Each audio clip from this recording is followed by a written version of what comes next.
We feel good about where we are. We really do. We were winning everything, and all of a sudden it was just called off. I'm here to tell you tonight, we believe we're on track to win this election. The results tonight have been phenomenal. Citizens of this country have come out in record numbers. This is a record. There's never been anything like it to support our incredible movement. I think there's a lot of hurt out there. There's a moral victory and there's a political victory. They're not the same thing. The political victory still may come. But I think for people who saw babies being snatched away from their mothers at the border, for people who are sending their kids into schools where the N-word is now being used against them, for people who have seen this wave of intolerance, they wanted a moral victory tonight. We wanted to see a repudiation of this direction for the country. And the fact that it's this close, I think, it hurts. It just hurts. That's right, Mark. Just as a Get Out the Vote rally was wrapping up outside of the Staples Center, LAPD now monitoring a separate group of suspicious individuals who have joined the crowd. They are wearing all black, and some of them armed with makeshift weapons such as hockey sticks and wearing gas masks, that kind of thing. What are they protesting? Brian, you know what? A lot of people are angry right now. I get it. We knew going in half the country was going to be upset about this, but this is not the way that we handle it. Now, every vote must be counted. No one's going to take our democracy away from us. Not now, not ever. I know we have some mail-in ballots. It's amazing how those mail-in ballots are so one-sided, too. I know that it's supposed to be to the advantage of the Democrats, but in all cases, they're so one-sided. We're watching President Trump speaking live from the White House, and we have to interrupt here because the president has made a number of false statements, including the notion that there has been fraudulent voting. There has been no evidence of that. Allegations by his campaign. They want the counting of ballots in Nevada to stop, claiming that dead people have had votes counted, that people voted in Clark County had moved out of Clark County. Are you looking at those accusations? Have there been those kinds of problems? On the inside of the voting process or counting process, we have our election workers looking for fraud to ensure that it's not occurring. And if it does, my office will prosecute it. Former DNI Grinnell, acting DNI, where's the evidence of the fraud? You haven't presented any evidence of fraud. Where's the evidence? They've presented no evidence of fraud, Craig. Now, this side of the street outside the convention center are people who are here protesting for every vote to be counted. They are Democratic supporters on the whole, people here who feel that Donald Trump is trying to somehow thwart the election with his legal challenges. People are tired of comments, on social media and from people I know about how fatigued the nation is right now. The waiting is the hardest part. Wiser words were never said. I'm Barry Gordon. And I'm Andre Coleman. And this is NewsRap, live at 5.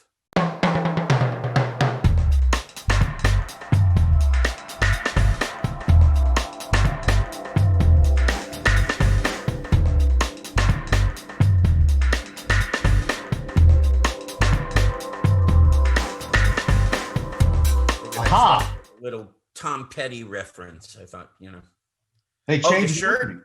You talking about the shirt? They changed the... Oh, did they change the opening? Changed the opening. Oh, I didn't know the pro shot is gone. Yep. Oh. Yep. Hey, but listen. I'm digging.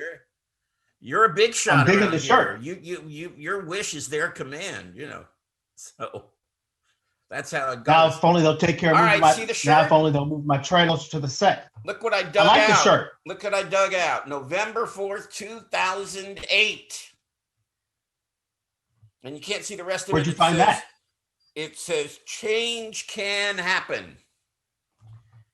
I don't know. Where'd you find that? Where was Mitch that? McConnell as majority leader, I'm not too sure, but we'll see. Unless we can pull off 2 Democratic senators from Georgia, and wouldn't that be a miracle? But if we could do that, I'm going to tell you this: if they alienate the voters in Georgia with too much of this recount mess, they will fire those people up. So I tread lightly if I was Mitch McConnell. Oh, I think you're right. I mean, I think they're going to be fired up anyway. The question is how fired up will. But you don't want to give them a cause. You don't want to give them a secondary cause. No, that's right. Because that brings people out. That's right. That's very true. So here we are, folks. We think we know who the next president's going to be, but we're not 100% sure. So, we'll be monitoring numbers while we're on the air and see what happens. We're covered. I think Dre's watching CNN. I'm checking out MSNBC. So Jared's probably watching Fox. I don't know. No, maybe not. Maybe not. We may not have Fox covered. But anyway, what we want to talk about, and I loved the cold open that Aaron put together today because of the double entendre of election 2020 counts. So yes, we're looking at the counts, we're looking at the numbers, but it also counts. And what we want to do is to spend the next hour, which we're going to split up into two parts, because we're going to talk a little bit about local too and the state propositions and what that means for the state of California. But what we want to do is talk about in what ways it counts. How does it count? What were the lessons that could be learned from this election? Okay. What did we not know? What did we already know that maybe we were too scared to admit?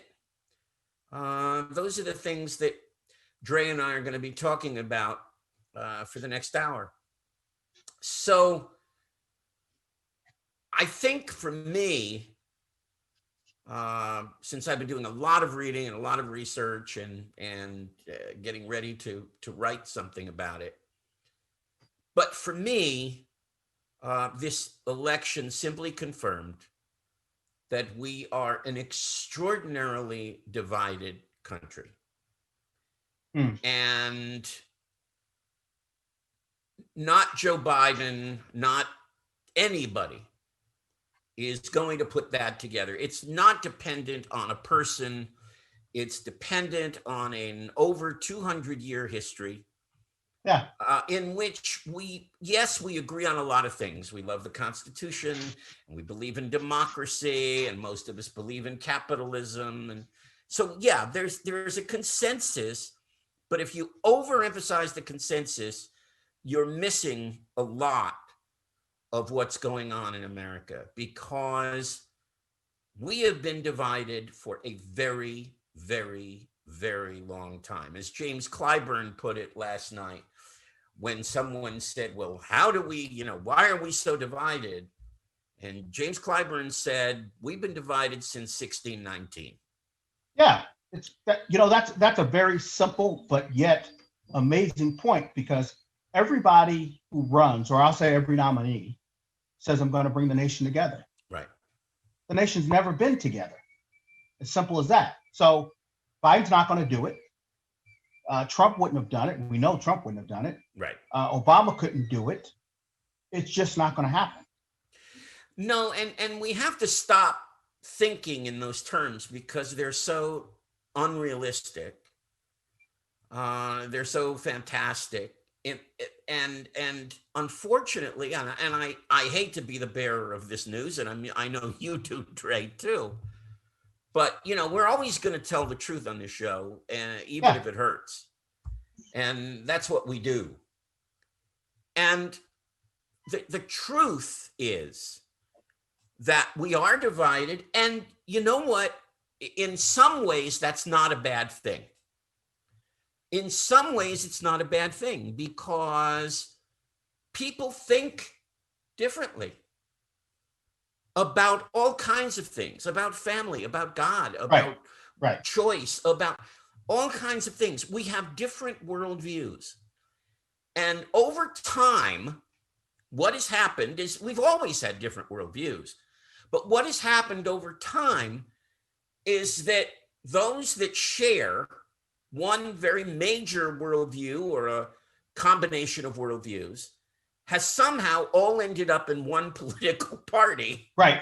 And those that share the other worldview have somehow ended up in the other political party. And so it's not made up. It's not fake when people say, oh, the politicians like to divide. No, it just is what happened through history. You know, for a brief period in the 50s and 60s, the fights were within the parties, not between the parties. Right. Now the fights are between the parties. And so they look more real. They look more decisive. But the divisions have always been there. And we have to admit that. And then if you admit that, then you realize that the answer for a political party is not to unite, because that's unrealistic. The answer is to build a majority. And that's the answer.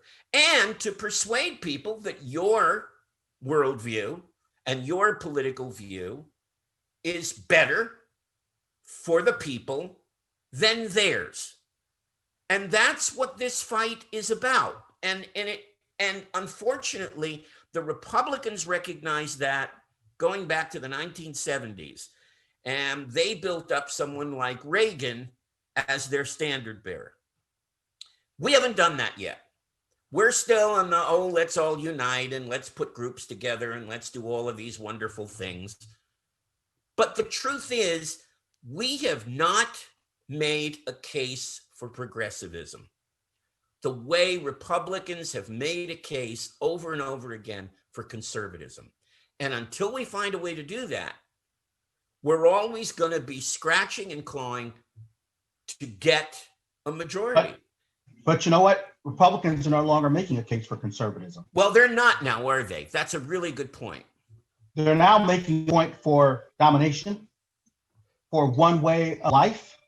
Yeah. And like that. But even when we go back to, just to jump back a bit to what you're talking about, when we talk about this unity things and points when they came together and they fought within, even when you had all that happening, even when people would work across the aisle with each other, you still had brown people and black people who were oppressed and were not part of the system and the decision-making process. That's right. And whose votes were taken for granted. And even now, when we look at this huge number of votes, it was 78 million this morning. I don't know where it is for Joe Biden. I think it's around 79 plus. And we are seeing over 79 plus. And we're not even done counting California. And we are seeing that in so many of these places, Pennsylvania, it was the areas and the population centers and black communities that put Joe Biden, allowed him to come back, and I'm not saying only black people. No, but you're right. But it was people of color that allowed him to come back and that will put him in the presidency and will give him more votes than any other president ever. That's right. That's where we are. That's where we are right now. So besides just being progressive, we also have to get to a point where we take serious the issues of the oppressed. But I think that, not just pay them lip service. No, but I think of that as part of progressivism. I think of that as a major tenet of progressivism. So my kind of progressivism definitely brings that to the fore. Along with that as climate change, along with gun safety, along with healthcare. If we don't deal with that, then we're not being true to what we say we are. Right. And we never have been true to what we say we are. We have always never been the country that we want the world to think we are.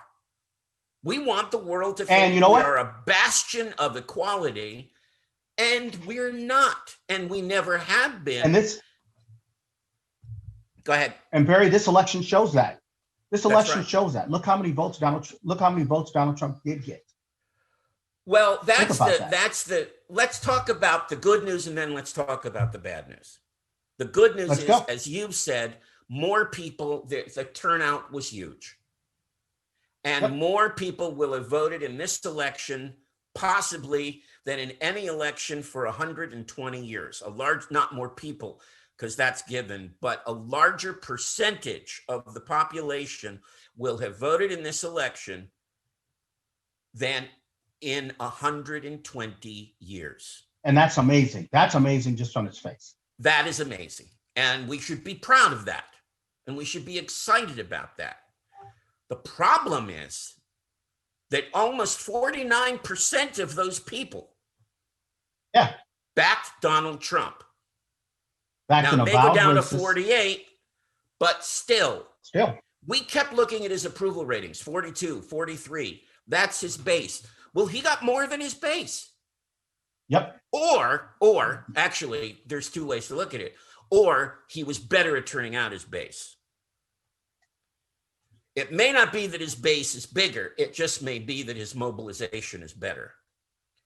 So, and we're going to have to look at the numbers because we're still hearing that there was not a huge, but there was definitely a breakaway of Latinos toward Donald Trump. There was apparently some breakaway of young African-American men toward Donald Trump. And we got to think about that. And we got to ask ourselves why, first of all, anybody would break away to Donald Trump. Yeah. And we have a great comment, by the way, a very brief but wonderful comment from David Smith. And when we were talking about the history of the country, he commented, Americans' original sin. There it is, right there. And that's the only way to look at it. And we've been dealing with it or not dealing with it, avoiding it, pushing it under the rug, compromising it away. You know, Stephen Douglas, Henry Clay. I mean, you can go back through history and see that we just have not wanted to confront the issues. And we have to confront it, and we have to confront it head on. I'm not sure Biden's going to do that. I think he will make a difference, however. I think he will do something to make a difference. I hope one of the first things he deals with is voting rights, because we've got to deal there. And because we know now, if people get a chance to vote and we make it easier for them to vote, they'll vote. Yeah, and that's what this pandemic did, was made it easier for people to vote. They had days to vote. They had mail. They had drive-throughs. They had everything. And we should have that in every election. Right. But what is he doing now? He's trying to disqualify different ways where people voted. And again, so we go back to voter suppression. We go back to dominance of power. Yeah. You know, keeping power. Instead of going, I mean, we're at a point, look, we're at a point where this is where it is right now. I know there are a lot of votes left to count. There's always a lot of votes left to count when projections are made. Absolutely. This is over. He has lost. You and I said this last week, and it holds even more now. We said he needed a perfect night and a miracle at the end. He didn't get the perfect night. He's not going to get the miracle now. He's not. We talked. Well, he got a good night. I mean, and there was definitely that red mirage. I mean, there was no question. By the end of that night, I was ready to slit my wrists. And I know, and you and I, we exchanged texts. Yeah. But they kept saying on CNN, and I know you're an MSNBC guy, and this is what the audience has to understand. I'm a CNN guy, Barry's an MSNBC guy. And I'm moving a little bit that way now, since Barry's really kind of turned me on to MSNBC. One of the points I kept making on CNN all night was the map looks like it did in 2016. Right. And if Donald Trump cannot win somewhere else, there's a chance that sooner or later Biden will catch him. And it looked like he could do it in Virginia. Right. But he couldn't. And by counting the numbers, we all know what's going on now. If you don't, turn on TV. Once Biden caught him, it ended it. And that's where we are now. That's right. It's over. Folks, please join the conversation. I'm sure you must have a lot on your mind. And whichever way it takes us, that's fine. So join the conversation. And, what are you thinking about your country right now? The good, the bad, the ugly, let us know. You can do it through Facebook, and we're really going to look forward to hearing your comments because So I got a little surprise for you though, Barry. Okay. I went on to a website to look at what some of the, as you and I discussed before, there are these websites that only reporters can join, kind of thing. Yeah. To look at what some of my East Coast brethren are looking into, since they looked into things before the West Coast does. There are rumors now that Jared Kushner is attempting to get the president to concede. Oh, really?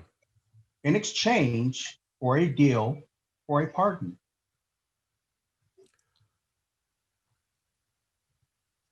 Which makes you now wonder. A pardon for Jared Kushner? For everybody who's named Trump, apparently. And it makes you wonder if that's what all of the mumbo jumbo right now that's going on and the refusing to concede may come down to him just asking, make sure I don't get punished. Make sure nobody looks at me for crime. Wow. And and it makes you wonder if that's worth it or if Biden would do it. I guess not if it's worth it. The question is, would Biden do it? Is this speculation or is this a story? Well, they're looking into that story. Okay. They're looking into that story. You want to take that comment? If you want me to. Go ahead. It's from Manuel Najera. Happy the Republicans were able to keep control of the Senate and hopefully Biden becomes president. So you're one of those divided government guys. Why? I'm not sure. Why, Emmanuel, are you a divided government guy? Are you just a guy that just doesn't want to see anything done? Are you a guy that just believes that paralysis is a wonderful thing? Why? You're going to have to explain that to me. If you're happy that Biden's the president because you wanted Trump gone, why do you want the people who co-signed on Trump to stick around? That's another point. That's right. That's what doesn't make sense to me. And don't jump up and down over that yet, because we're not exactly there where they're going to keep the Senate. I think it's likely, but we are not there. And there is some chance that the Democrats could still take the Senate. Well, we're going to find out better than we ever would have had a chance before. We're going to find out whether Georgia is now a blue state. Well, I'm voting for Biden is one thing, but sending 2 Democratic senators to the Senate, that would prove that Georgia is in the blue column and is probably going to stay there. Let's not forget this. What did they do with Abrams? How close was that? That's right. And it's moving closer and closer. And by the way, it's heavily due, obviously, to the black vote. It's not only due to the black vote. It's also due to a lot of California progressives who are moving to Atlanta and high-tech progressives who are moving to Atlanta. And that mix is now becoming, like the San Francisco of the East.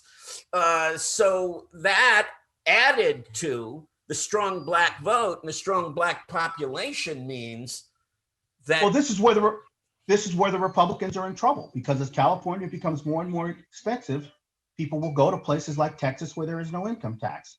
People will go to different parts of the country, and then Houston builds up. Yeah. And the next thing you know, you have more and more purple state. What you're seeing in Georgia, sooner or later, not now, maybe not 2 years, maybe in 4, you could see in Texas. Yes, you could. You could see spread out. You're seeing it in Arizona because people are moving from here in that direction. Right. You'll see it in Texas.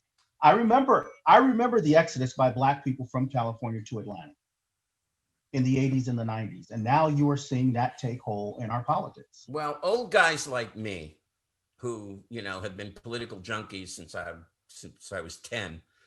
So old guys like me remember a Sun Belt with Paul Laxalt of Nevada and Barry Goldwater of Arizona and Pete Domenici of New Mexico. And now you've got Ben Ray Lujan and Mark Kelly. And, so that part, we're now spreading this disease from California, which sped up north first, from California to Oregon to Washington is now spreading to Nevada, to Arizona, to New Mexico. Yep. Texas is next, guys. We're moving that way. It's going to hit Texas. Watch out. That's what's next. Yep. I know. Emmanuel, we'll answer your question in part 2. Yes, because the Democrats never answered the question about packing the courts. I have a different take on that, and I'm going to be answering that. Do I have time to answer it, Jared? Okay, I'm going to answer it now. Okay. The reason that Biden did not answer the question about packing the courts, in my opinion, is only my opinion. I don't have an inside line to it. In my opinion, the reason he did not answer it is because the real answer would have disturbed the progressives. Of course. The real answer is he has no interest in packing the court because he said the classic political answer, I'm going to create a commission. Right. A bipartisan commission of liberals and conservatives. He did answer it. That was the answer. It wasn't that he was dodging it for conservatives. He was dodging it for progressives. Once you understand that, then you understand he didn't want those Sanders voters to stay home. And they would, if he'd said what he really thinks, which is packing the court probably makes no sense. All right, we've got to go. We're going to take a quick break, and we're going to be back for part 2. So I'm Barry Gordon. I'm Andre Coleman. And this is NewsRap, live at 5. Be right back.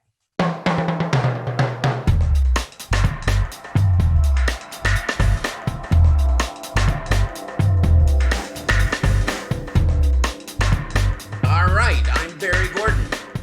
And I am Andre Coleman. And this is part 2 of NewsRap, live at 5, a post-election special, except we can't call it a post-election special.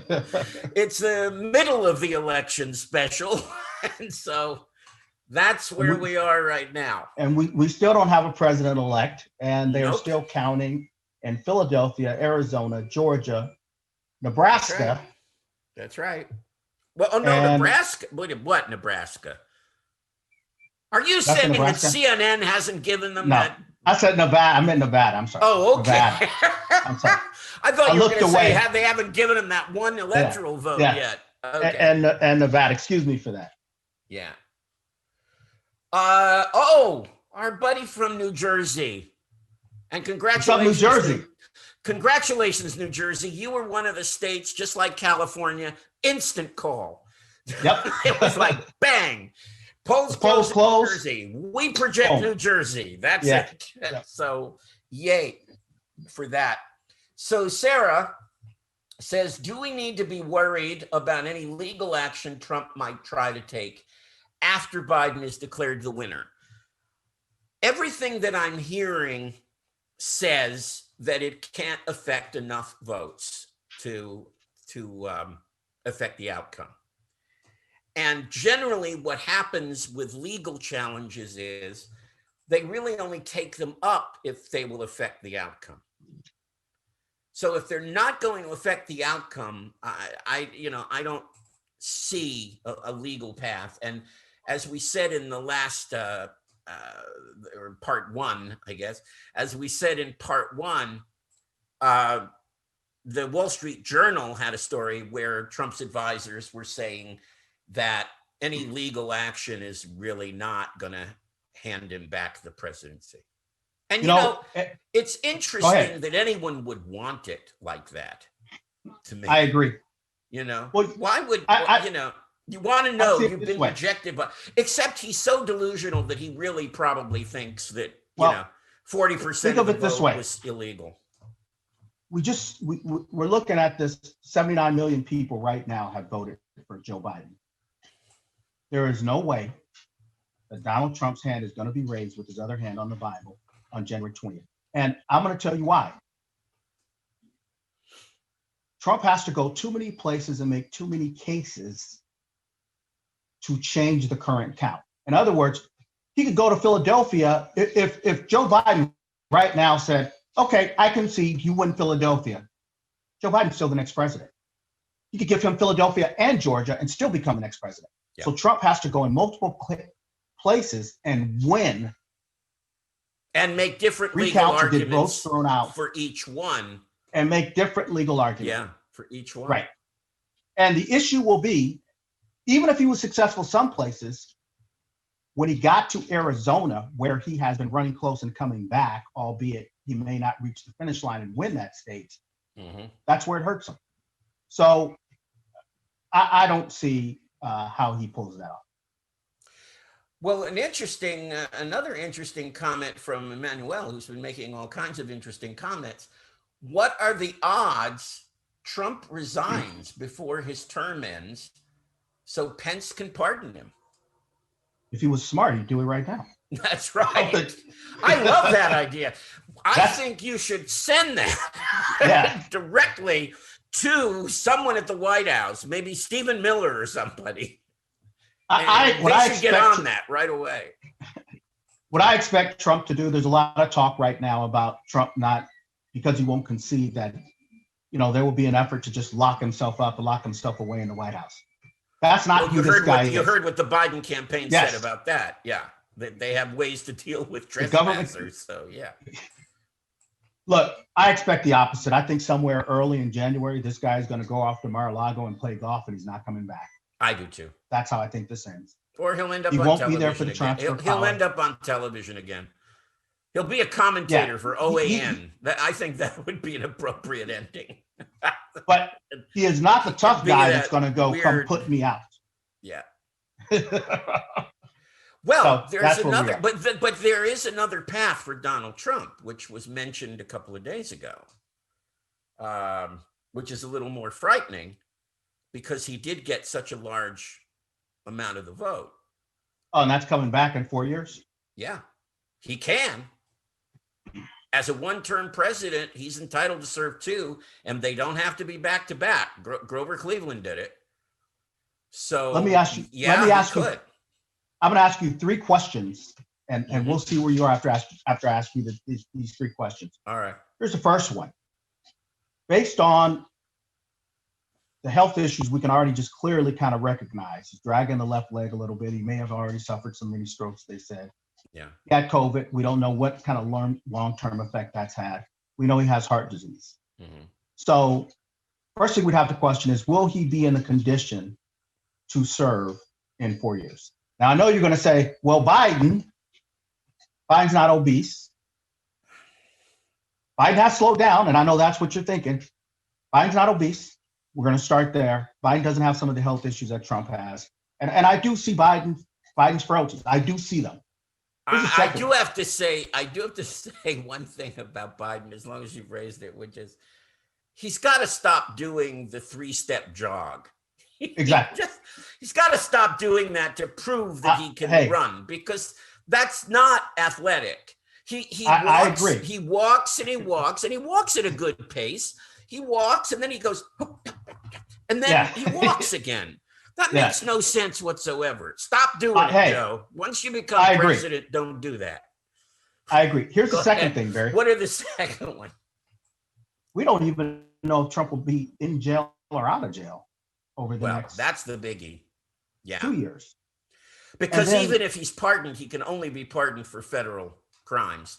And there's a big, there's a district attorney in New York and an attorney general in New York who, that has nothing to do with a pardon. And then I think the final issue that we have to consider is that 4 years politically is an eternity, and the Republican Party is going to move on from Donald Trump within the next 2 years if they want any chance at the House. They're going to have to advance as a party, and they may have to go younger to do that. I don't see Trump in 4 years. Think about it. An 11-year-old kid now a 15-year-old kid looking at all this now is 19 in 4 years and will be voting. So there's a strong chance that the Democratic Party and the progressive agenda, which the nation is moving towards, will be so much stronger that the Republicans will look at him like they look at Sarah Palin and go, please never come back or come nowhere near us. Now, I do see what he's done with these numbers, but this is a referendum election still. Yeah. And this is a huge number of people who voted against this guy. Yeah. But you've taken us kind of full circle in a way, because you said that the country's moving in a progressive direction. And the question is, will Joe Biden realize it? And my feeling is he will.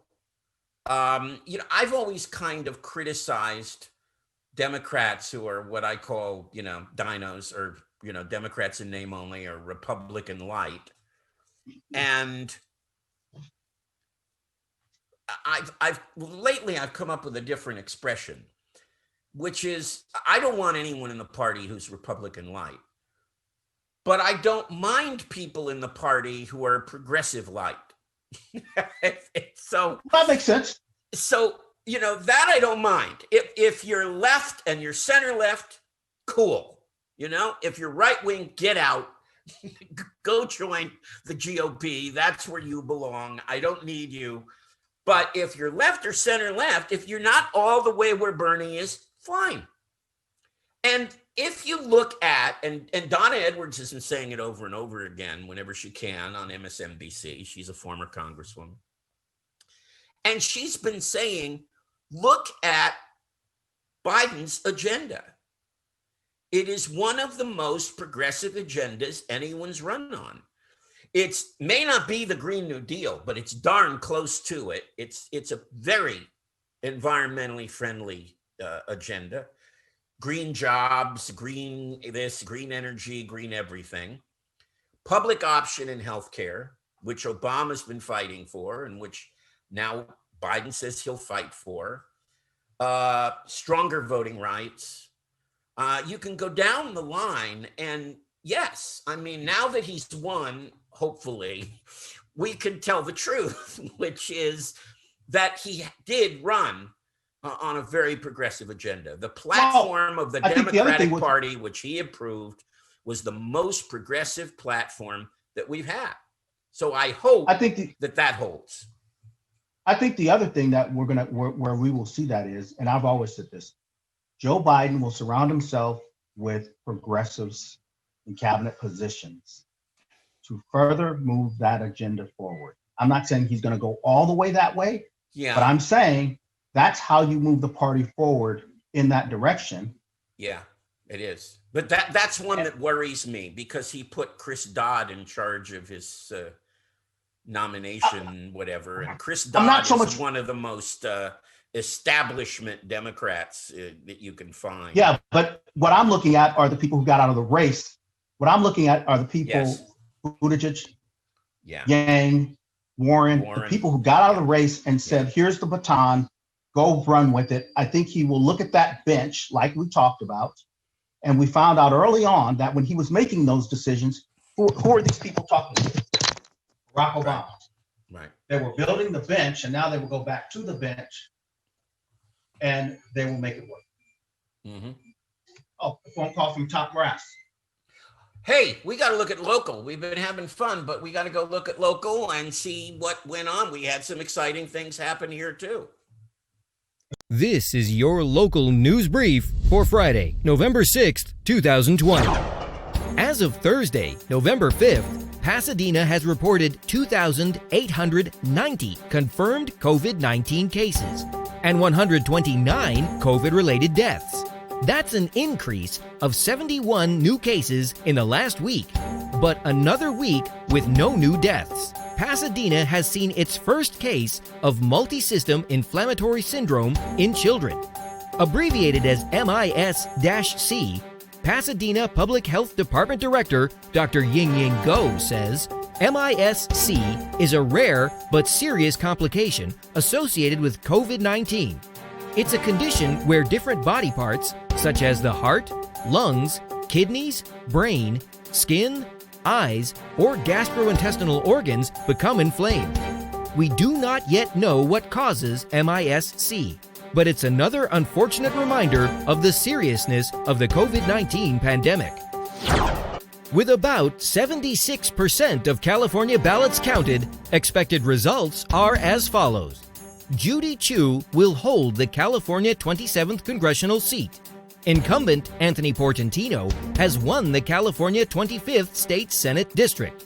Incumbent Democratic candidate Chris Holden will retain his seat in the 41st California State Assembly District. It appears that George Gascon has defeated incumbent Jackie Lacey for the position of District Attorney of Los Angeles County.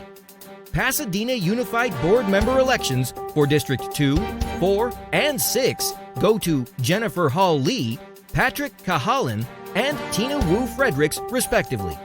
Measure J, the budget allocation for Alternatives to Incarceration Charter Amendment. Measure O, the bond to increase student access to technology, expand science, engineering, art, and math courses, and make school improvements. And the Pasadena City Services Measure P all passed. Measures O and P with overwhelming support. California Propositions 14, 17, 19, 22, and 24 are likely to pass. Propositions 15, 16, 18, 20, 21, 23, and 25 appear likely to fail. Victor Gordo has declared victory and will likely be the next mayor of Pasadena. Official election results are expected by November 19th. So, Dre, you're on. Local elections. Yes. I'm sure everybody knows the results now. All right. Big win They're for still Gordo. counting. Very big win. They're still counting. It is. And you know what I don't like about this is when you see numbers like this, and I get that they're counting every vote. That's what democracy is. That's what we want them to do. Yeah. Victor Gordo has won this election. Let's just get it out. Let's stop playing around. Well, the last thing I saw was 100%. I didn't see it. The LA County. Because I went to, where did I go? Somewhere. And I saw 100%. So, the LA County the LA County's, the register office, I get the precincts counted and stuff like that. They're counting still, obviously, tens of thousands of ballots. We don't know if any still apply to Pasadena, but Victor Gordo won. Now, what's really amazing about this, Barry, is you and I have talked about this. I said this when we covered the elections on the air several years ago. No incumbent has been beaten in decades, and it happens, and it's the mayor, which is even more shocking. So it is. This changes the face of Pasadena politics. Is all it comes down to. Yes. So why? Gordo is not an unknown commodity. Was it a referendum? Was it a repudiation? Was it they loved Gordo? Why?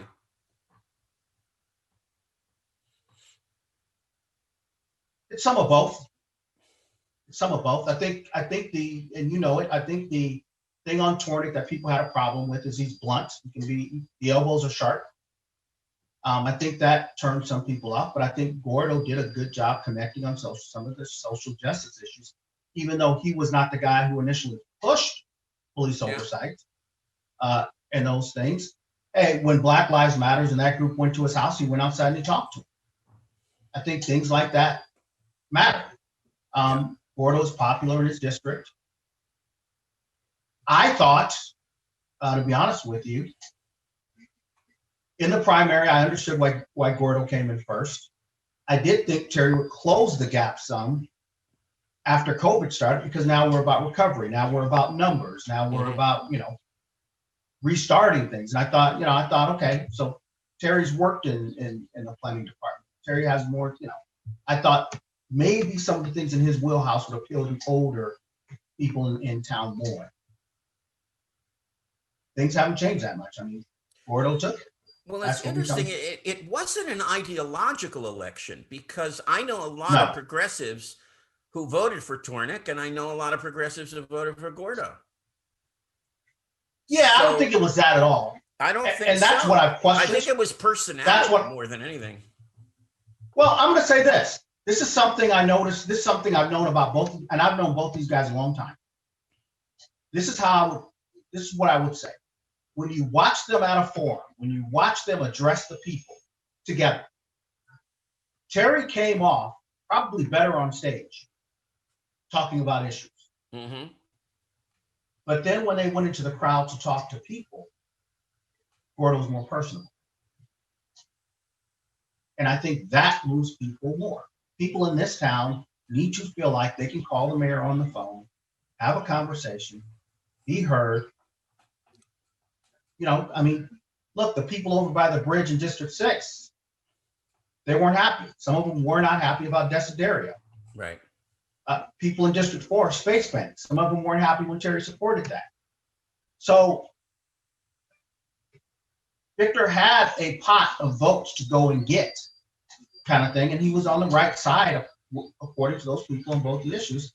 And, you know, some people were turned off when Terry went to Africa when the pandemic started. Yeah. Now, I don't know. We don't know the vote, you know, how that, what issue. We don't do exit polling. So we can't say what was your biggest issue. Right. Pasadena now is doing some of that, to tell you the truth. And what we're getting is social justice issues and COVID.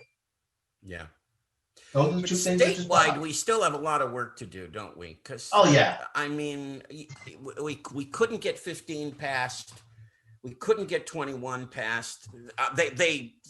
21 didn't even do well in LA County.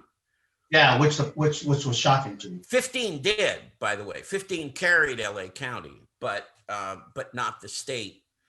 And apparently we have something against, 17-year-olds who are about to turn 18 being able to vote in a primary. I don't understand that one. I thought that was kind of a no-brainer. But, I will tell you and 16 was very disappointing to me. I will tell you one of the things that frustrates me about our electorate. We constantly have middle class and poor people responding to issues like they're wealthy. Like what? Like they're wealthy people. Oh, yep. And I think that's what hurts some of the initiatives and measures and propositions. It does. And I think this is how Republicans, this is why I think so many Obama voters later voted for Trump. But that's the American myth. I mean, it is. And I don't say that negatively as a myth, but what I'm saying is from the time you're born, you're sold on the fact that you can be anything you want and every poor person can grow up to be rich.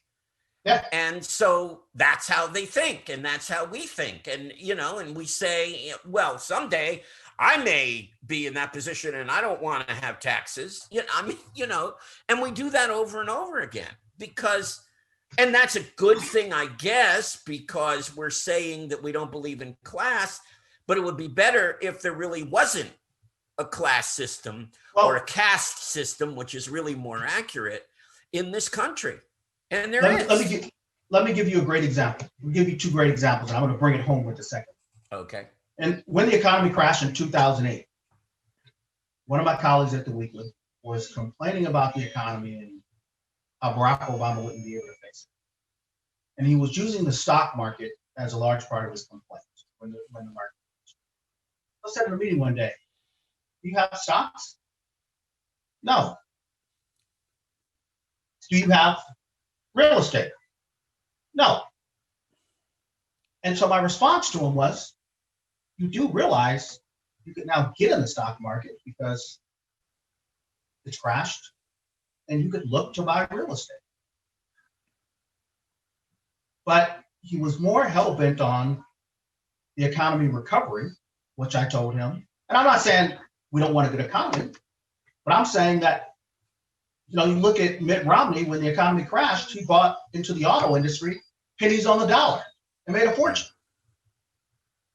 And that's A. So then when I look at something like 15, which benefits schools, which then benefits your kids, we listen to the, oh no, your property taxes are next.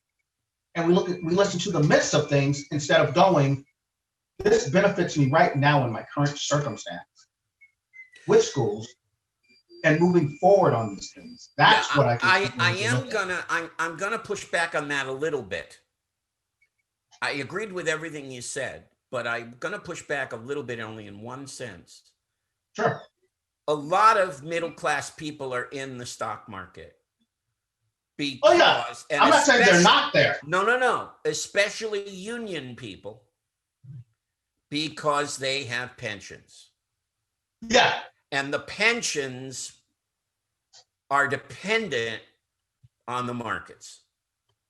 So in that sense, and then employers who aren't providing pensions, a lot of them are providing 401ks. So let me give you an update. So that does tie, and you know, that was intentional. That was an intentional thing to tie 401ks to the stock market through the middle class. Actually, to tie the middle class to the stock market through a 401k. Right. That was intentional. And so that is now a truth that if the market crashes, a lot of middle class people lose money. Right. They're not playing the market. That's all I wanted to add to it. Right. I'm not discounting the 401k. I'm not discounting that aspect. But I'm talking about people who don't have a 401k. Mm-hmm. I'm talking about people who can take advantage of that situation to better themselves. Let me give you this update. Biden is now up by 21,000 points in Pennsylvania. Yeah, and he's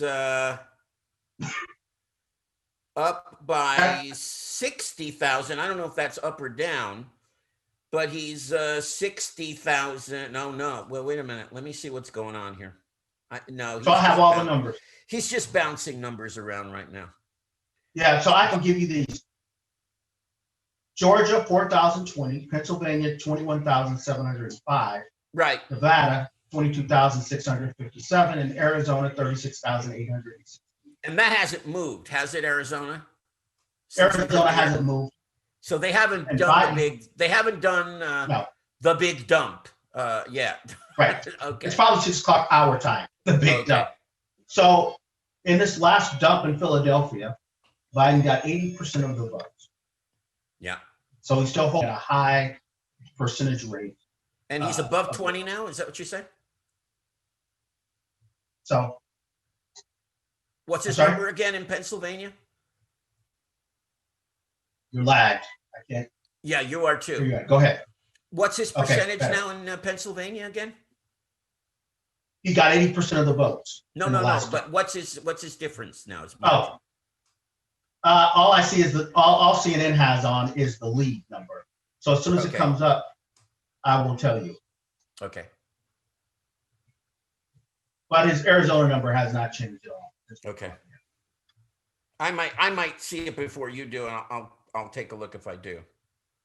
Yeah. He looks to be looking at Georgia. That number hasn't changed either. No, that hasn't changed. What is about 5,000 votes, right? Yeah, 4,020. Oh, 4,000. Okay. He's almost up by 2 points in Nevada. Yeah. And Pennsylvania should be next. Yeah, Arizona, he's up by 36,000. Wow. And but that's down. That's way down. He was at that 70. So that is way down. Yeah. That is way down, but this is what's interesting. If you look at how far and how fast he came down in Pennsylvania. Yeah. In one day. There are not as many votes in Arizona, obviously, to go around. So Trump needs to drop that. There are supposedly a few 100,000, so we're going to have to see what happens. But there's about 270,000 left. My point is this: when Pennsylvania, when he needed to drop, when there was 600,000, some astronomical number, he dropped a lot faster, and that's because of a lot more votes were coming in. Yeah. But now because I have a smaller pool in Arizona, it's more importantly that he gets a huge percent of it each time.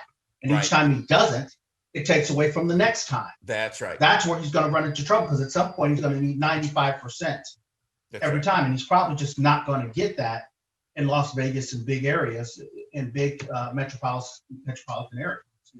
Well, folks, that's it for us. Boy, this hour went fast.